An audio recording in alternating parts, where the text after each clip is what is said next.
Libro de Apocalipsis, en el capítulo 4, verso 2, dice la Biblia. Apocalipsis capítulo 4, verso 2. Y al instante yo estaba en el Espíritu, y he aquí un trono establecido en el cielo, y en el trono uno sentado. Y el aspecto del que estaba sentado era semejante a piedra de jaspe y de cornalina. Y había alrededor del trono un arco iris, semejante aspecto a la esmeralda. El domingo pasado hablábamos sobre el rapto de la iglesia. ¿Se acuerdan? El rapto. Y hablábamos que para que el rapto ocurra, tiene que haber transcurrido la historia de la iglesia.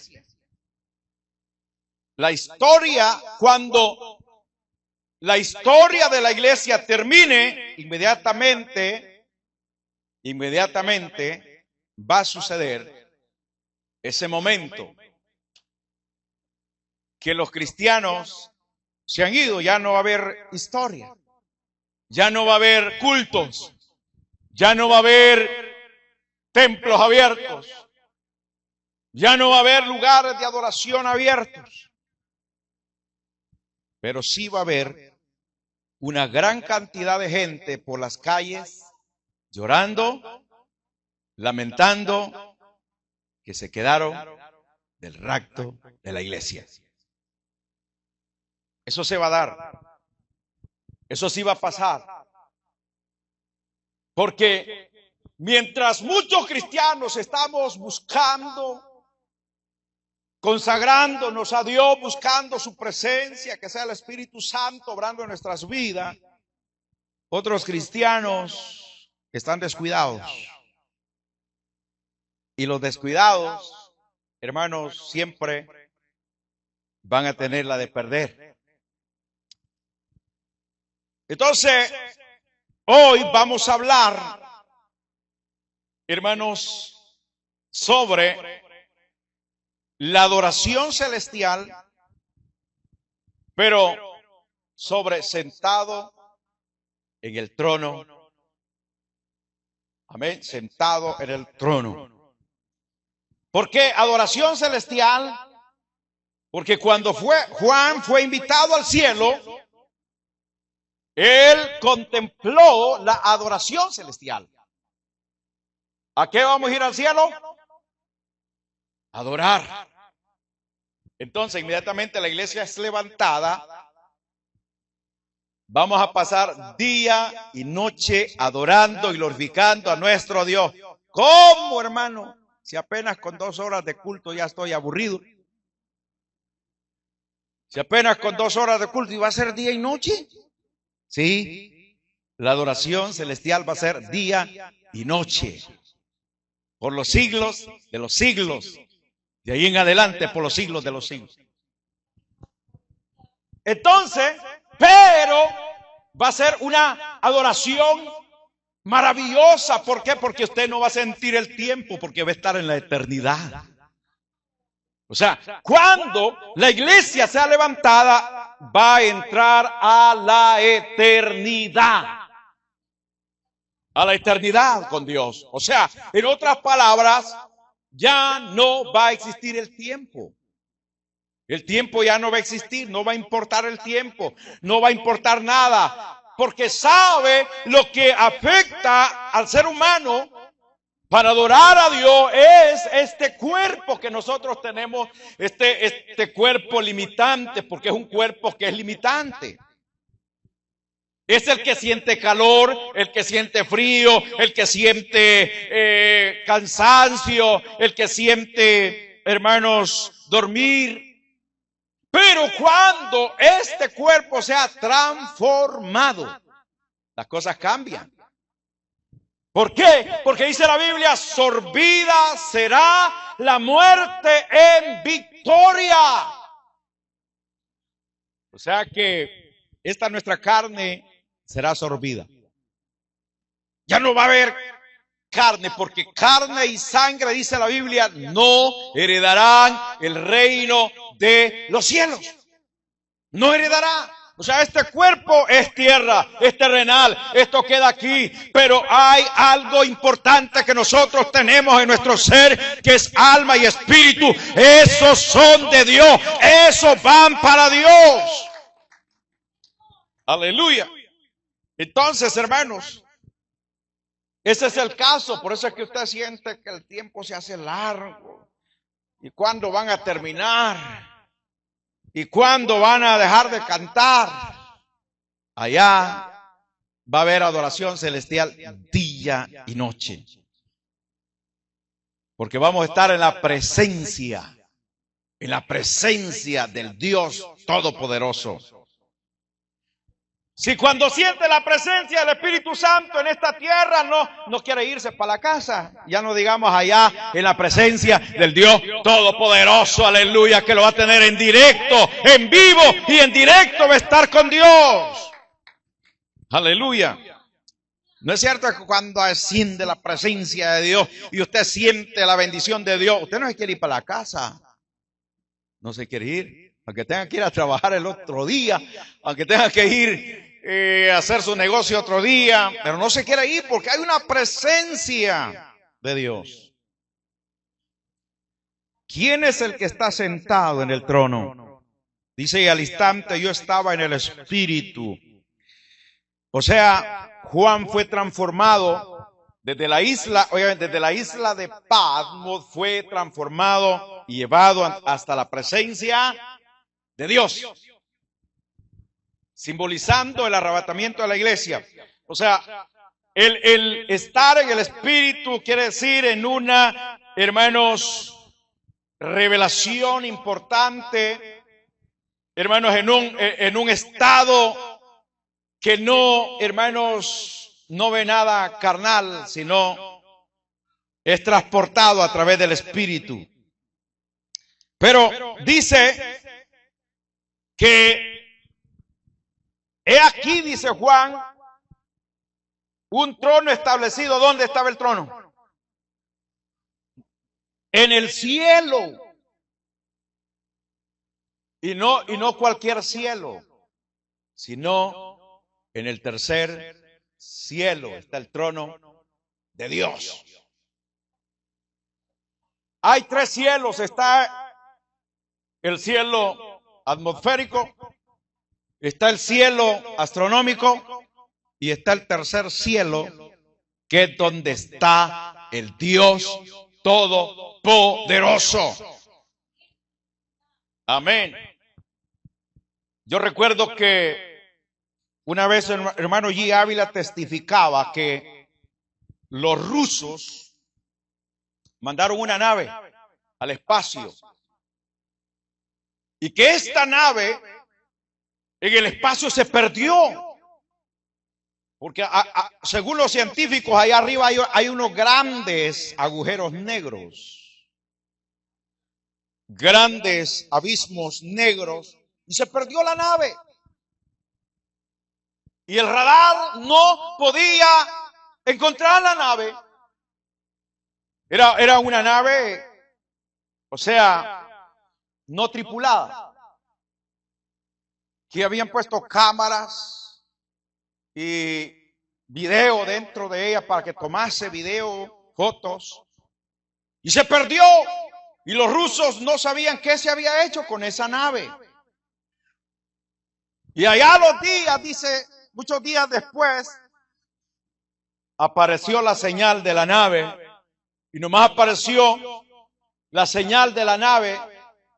Testificaba el hermano G. Ávila que eso salió en una de las noticias.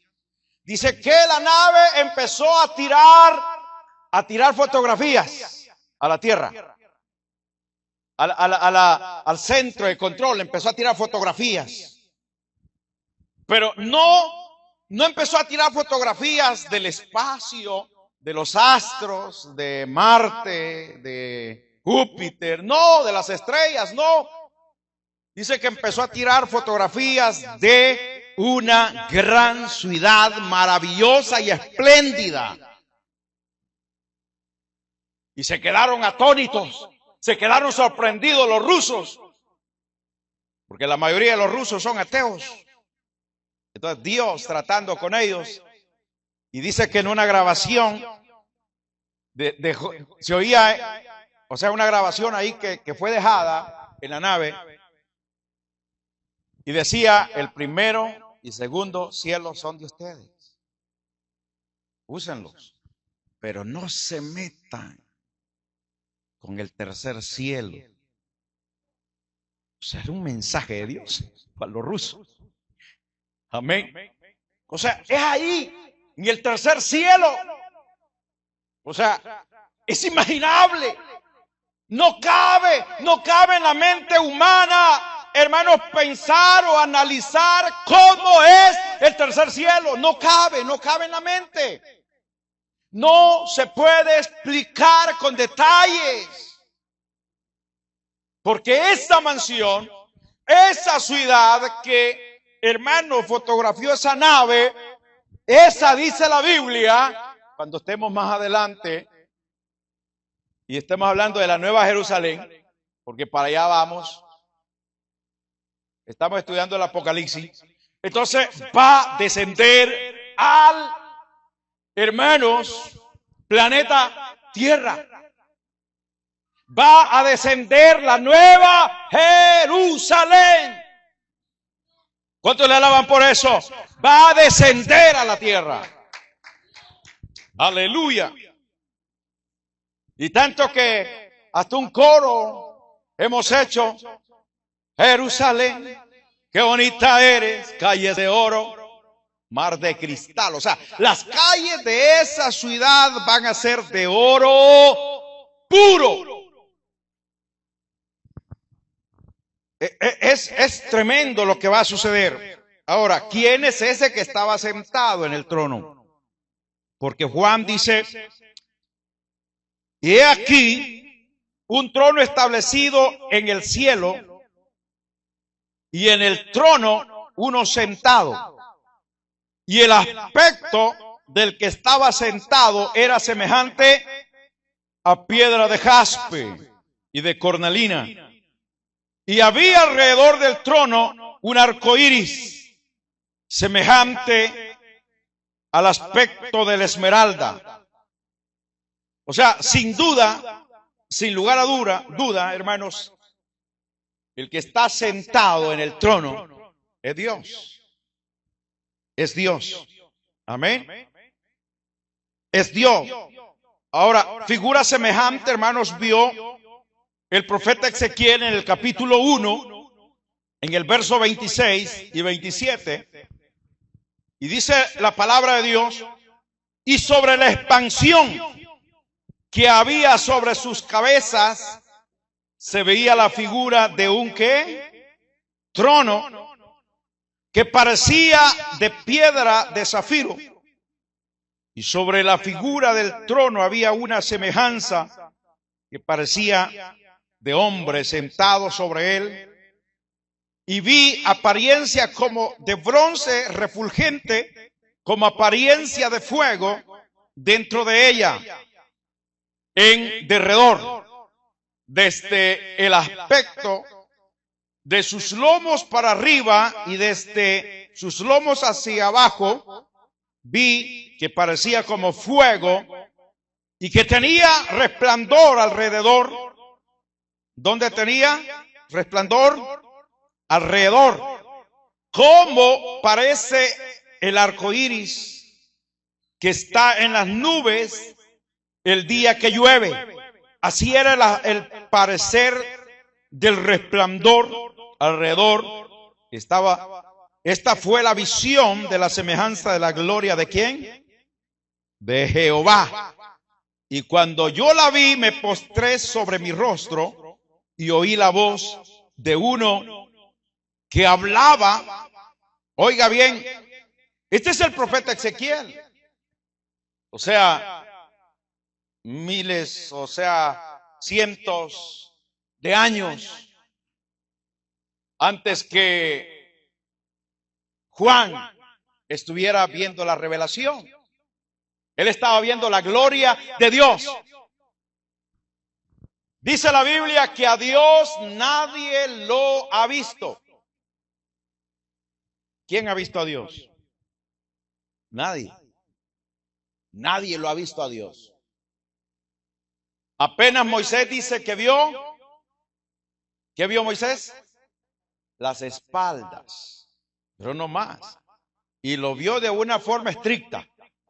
Entre una hendidura y vio las espaldas del Dios omnipotente, el Dios todopoderoso, del Dios de gloria. Esa gloria que envuelve el trono de Dios, es una gloria extremadamente grande. Tanto que ninguno de los profetas pudo, hermanos, en detalles explicar cómo era. No pudieron ellos. Amén. No pudieron. Pero, hermanos, en primer lugar, porque Dios se encuentra cubierto de luz. Por eso no pudieron explicarlo, no pudieron describirlo. Dios está cubierto ¿de qué? De luz, como de vestidura, por la cual ellos mismos no lo podían ver bien. En el Salmo 104, verso 2 dice, el que se cubre ¿de qué? De luz, como de vestidura, que extiende los cielos como una cortina. Entonces el Salmo está diciendo que Dios se cubre como vestidura de luz. Por eso es que en el principio, dice la Biblia, dijo Dios, sea la luz. Y fue la luz. Y note, no existía el sol. La luz fue primero que el sol. Dijo, sea la luz, y fue la luz. Y luego después dice que hizo las grandes lumbreras. Por eso es que al final del Apocalipsis dice que ya no va a haber necesidad de sol, ni de luna. Ya no va a haber sol, sino que Jesucristo será la lumbrera de su pueblo. Gloria a Dios. ¿Qué dice 1 Timoteo? Capítulo 6, verso 16 dice, el único que tiene inmortalidad. Mire qué belleza. El único que tiene inmortalidad, que habita en luz inaccesible, a quien ninguno de los hombres, dijo Pablo, ha visto ni puede ver, al cual sea la honra, el imperio sempiterno. Amén. O sea, la palabra sempiterno significa eterno, perpetuo, infinito, inmortal, interminable, perdurable. Eso significa lo que el apóstol estaba diciendo, sempiterno. Ese es Dios. Ese es Dios. Amén. Entonces, el Dios Padre, óigalo bien, el Dios Padre, porque al Dios Hijo lo vio todo Jerusalén, todo el tiempo de su época lo vio. Lo vio Juan en el primer capítulo que leímos de Apocalipsis, lo vio Juan. Dice que el aspecto de Cristo era tremendo. Pero a Dios nadie lo ha visto, dice el apóstol. Gloria a Dios. Entonces, vemos claramente que el que está sentado en el trono era el Dios omnipotente, el Dios Padre. También, hermanos, esa luz que rodeaba a ese trono, también el apóstol Pablo tuvo una experiencia de esa luz cuando Cristo le habló, porque cuando Cristo dejó la tierra, en ese momento, Él se volvió, hermanos, con la gloria de Dios. Era diferente. Dios bendiga a nuestro hermano Kelvin, gloria a Dios. O sea, se volvió diferente. Ya no era aquel Jesús con un cuerpo que tenía, hermanos, impedimentos. No, se volvió glorioso. Y cuando Juan lo vio glorioso. Ahora, cuando Pablo, que en esta ocasión dice la Biblia que era Saulo de Tarso. No es que Tarso era el apellido, era la ciudad donde pertenecía Pablo. Saulo dice que aún respirando amenazas contra los discípulos del Señor, iba rumbo a Damasco a apresar a los cristianos que estaban en Damasco. Y llegando cerca de Damasco, dice la Biblia que lo envolvió un resplandor. Y él testifica, aleluya, testifica de que esa luz fue tremenda que lo hizo quedar ciego. El apóstol quedó ciego. Aleluya. Y esa luz, hermanos, esa luz le quemó la vista y tuvo que pasar 3 días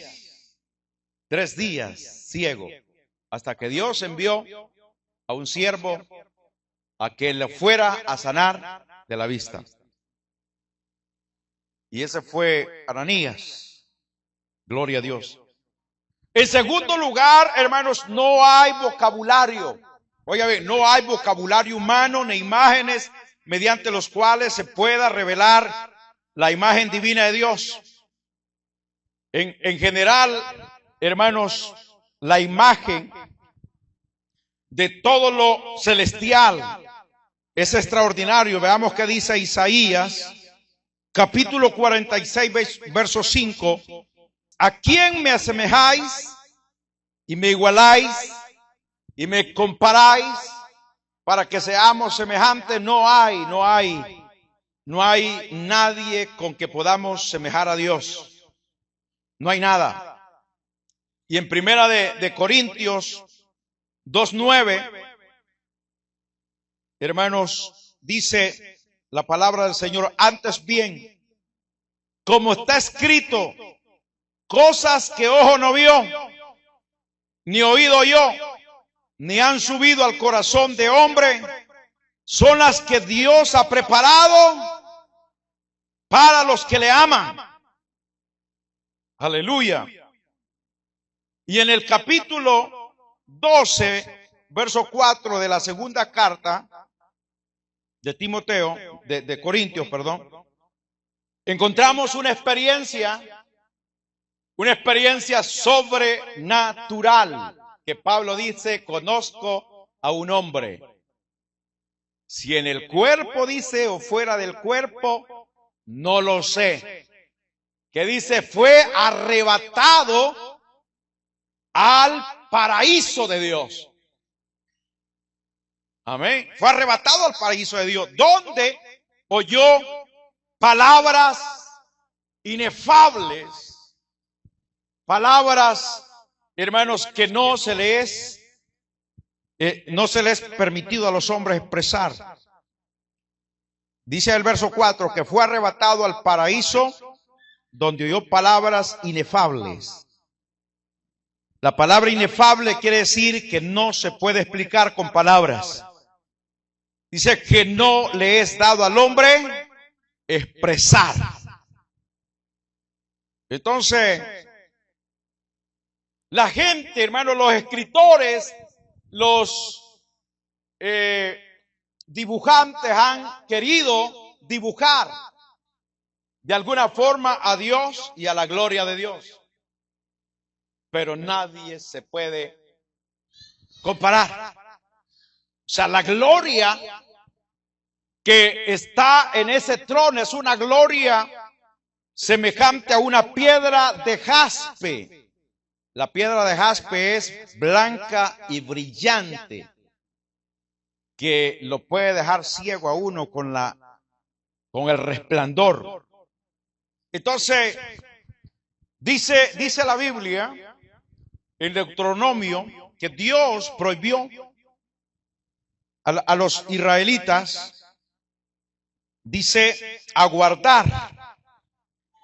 Capítulo 4 de Deuteronomio, versos 15 y 16, guardad pues mucho vuestras almas, pues ninguna figura visteis en el día que Jehová habló con vosotros en medio del fuego, para que no corrompáis y hagáis para vosotros escultura, imagen o figura alguna, esfinge de varón o de hembra.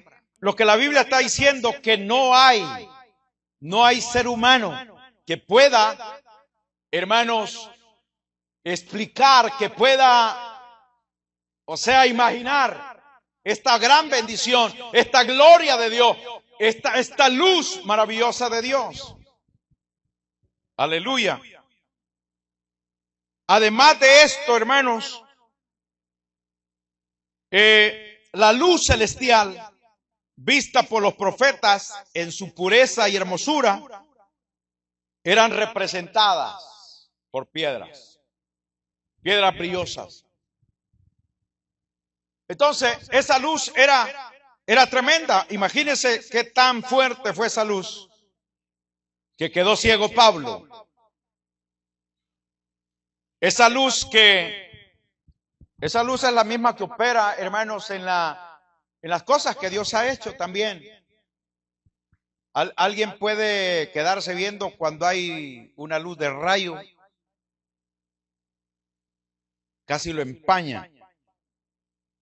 Entonces, algo así es la luz, hermanos, que envuelve el trono de Dios. Ahora, ¿por qué es, hermanos? Es que estamos diciendo que ese personaje que estaba en el trono es Dios. Porque vea en el capítulo 5, que vamos a analizar más después. Gloria a Dios.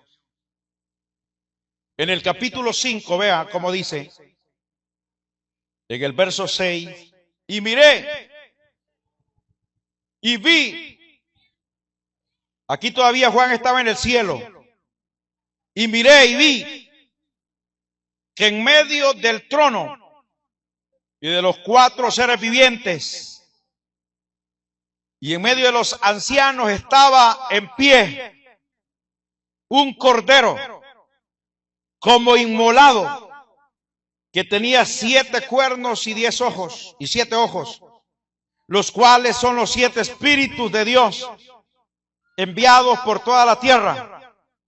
Y vino y tomó el libro. Ese cordero vino y tomó el libro de la mano derecha del que estaba sentado en el trono. Ahora, ¿quién era el cordero? ¿Quién era el cordero? Jesús. ¿Qué dijo Juan cuando vio a Jesús? Dijo, he aquí el cordero de Dios que quita el pecado del mundo. ¿Y qué estaba haciendo aquí? Estaba de pie. Ese cordero estaba de pie y dice que tomó, y miré y vi que en medio de los, verso 6, en medio del trono dice, y de los 4 seres vivientes y en medio de los ancianos estaba en pie un cordero como inmolado, que tenía 7 cuernos. No es que los tenga literalmente, eso es símbolo. Eso quiere decir, hermanos, el poder de Cristo. Y los 7 ojos no es que tenía 7 ojos, sino que es el poder de la omnisciencia de Dios, que todo lo ve. No es que Cristo era ahí, que era un Cristo fenómeno. No, no, no. Tenemos que analizar eso, ¿verdad? Todo eso es simbólico. Y dice, los cuales son los 7 espíritus de Dios enviados por toda la tierra. Y vino, verso 7, y tomó el libro de la mano derecha del que estaba sentado en el trono. Y cuando hubo tomado el libro, los 4 seres vivientes y los 24 ancianos se postraron delante de ¿quién? Del Cordero, que era Cristo. Todos tenían arpas y copas de oro llenas de incienso, que son las oraciones de ¿quiénes? De los santos. Y cantaba un nuevo cántico diciendo, digno eres, digno eres, digno eres, digno eres, Señor, de tomar el libro y de abrir sus sellos, porque tú fuiste inmolado y con tu sangre nos has redimido para Dios, de todo linaje y lengua y pueblo y nación, y nos has hecho para nuestro Dios reyes y sacerdotes, y reinaremos sobre la tierra. Qué bendición, ¿verdad? ¿Cuántos quieren eso? ¿Cuántos quieren reinar sobre la tierra? Pero ya viniendo, o sea, después de venir, porque la iglesia se va, pero viene con Cristo nuevamente. Gloria a Dios. Entonces, se da cuenta que el que estaba en el trono, sin duda, el Dios Todopoderoso, que Cristo mismo tomó de la mano del Padre el libro. De ese libro vamos a estar hablando el próximo domingo. Entonces, pero dice la Biblia que en el trono había un arco iris. ¿Cómo se llama esa Biblia? Arco iris. La de arcos. Dice que en el trono, alrededor del trono había un arco iris. Un arco iris. ¿Usted conoce el arco iris? ¿Cuántos conocen el arco iris? Cuando llueve y se quita la tormenta, aparece de un lado al otro. Qué bonito, ¿verdad? Mucha gente que lo graba, el arco iris. Entonces, el arco iris representa la misericordia de Dios. La misericordia de Dios. Y representa el pacto de Dios hecho con los hombres. Mire qué bendición. Aunque el hombre falló, aunque el hombre se descarrió, aunque el hombre no permaneció en el pacto de Dios, Dios hasta el día de hoy permanece con ese pacto. ¿Cuál fue el pacto de Dios?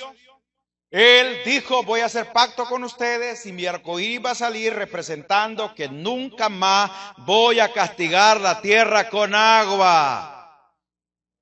Dijo Dios. Ese es mi pacto. O sea, el pacto de Dios, hermano, no se vence. El pacto de Dios es un pacto firme que permanece hasta el día de hoy. Aunque el hombre falle, aunque el hombre se desvíe, Dios permanece fiel. Dios permanece siempre, hermano, en su palabra, porque Dios es de palabra. Entonces, hermanos, eso quiere decir que sí podemos confiar en Dios. Sí podemos confiar en su palabra. Si el arco iris, hermanos, que vemos nosotros en el cielo, es el mismo arco iris que Dios tiene también y que es parte del pacto, hermanos. Eso quiere decir que nosotros estamos bendecidos, que tenemos un Dios, hermanos, un Dios que no se muda, un Dios que no se arrepiente de nada, un Dios, hermanos, que permanece fiel a pesar de nuestras indiferencias. Dios sigue siempre amándonos. Dios sigue siempre, hermanos, dándonos vida. ¿Qué le cuesta a Dios quitar el aire? A ver. ¿Qué le cuesta a Dios quitarle el aire a la tierra? ¿Qué le cuesta? No le cuesta nada. ¿Y qué pasaría con los seres humanos? ¿Qué pasaría? Sin aire, sin oxígeno. ¿Qué pasaría?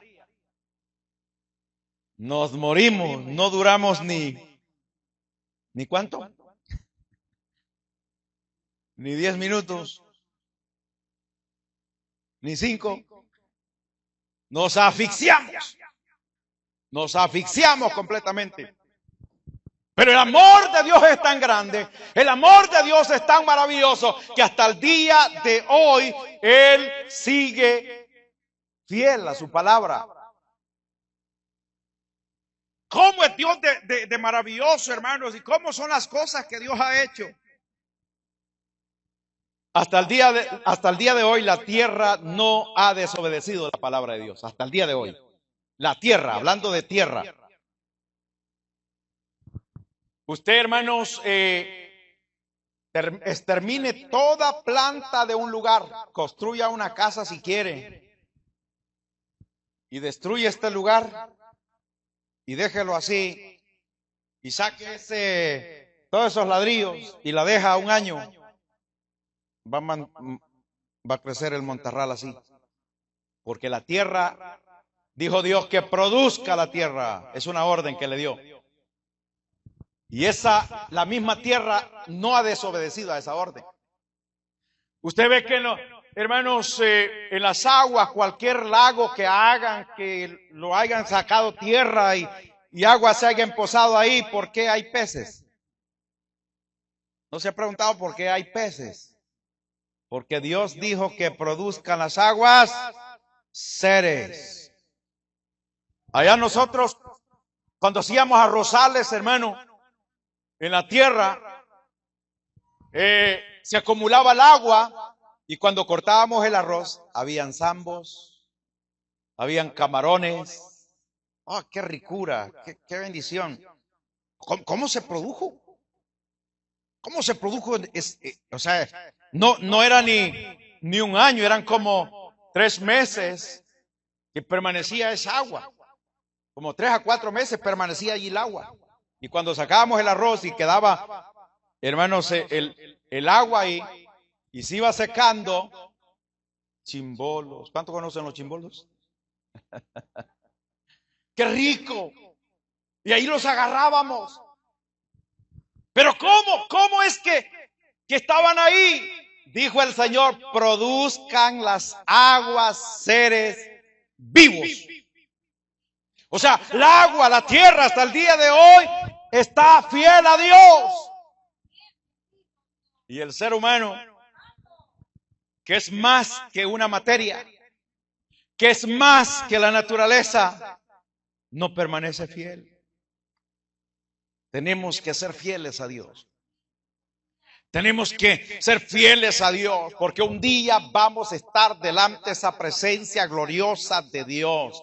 Un día vamos a estar delante del juez de toda la tierra. Un día vamos a estar delante de esa luz gloriosa que es Dios Todopoderoso. Y vamos a dar cuentas a Dios. Un día. Por eso debemos de portarnos bien. Pónganse de pie esta tarde. Padre, te damos gracias en esta tarde, Dios. Gracias por tu palabra.